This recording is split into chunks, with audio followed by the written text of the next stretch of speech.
ბატონო დავით, ეს ჩვენ დავალაგოთ ტაფაზე. ვატაკოთ არსად არ ვატაკოთ, უბრალოდ ტაფაზე დავალაგოთ. ესე ეხლა ვიღაც მავანმა შეიძლება თქვას, რომ კაცის გამოვიდა. არა, მამაცხონებულობაო, ტაფაზე არ დაგებოთ.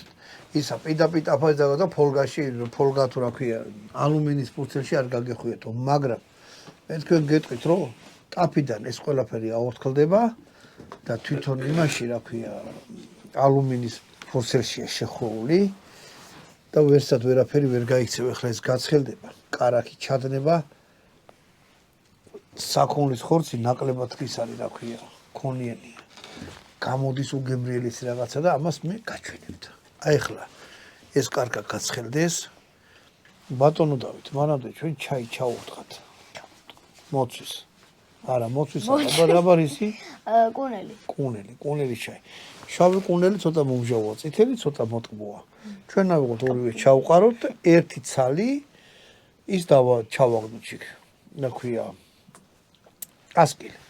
ასკილს თავისი მუღამი აქვს რა. ოღონდ შარდენია და მაინცა და მაინც ნუ გაერთობი. თორე შეიძლება ღამე რამე იაღლში გაიყოროთ.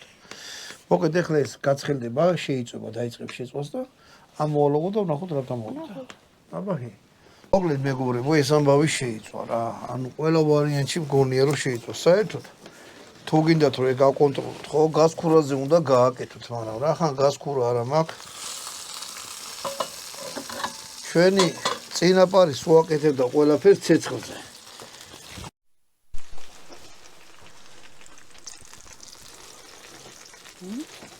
აჰა. მოდი ჯერ ეს ერთი ცალი ამოიღოთ. ბატონო დავით და ვნახოთ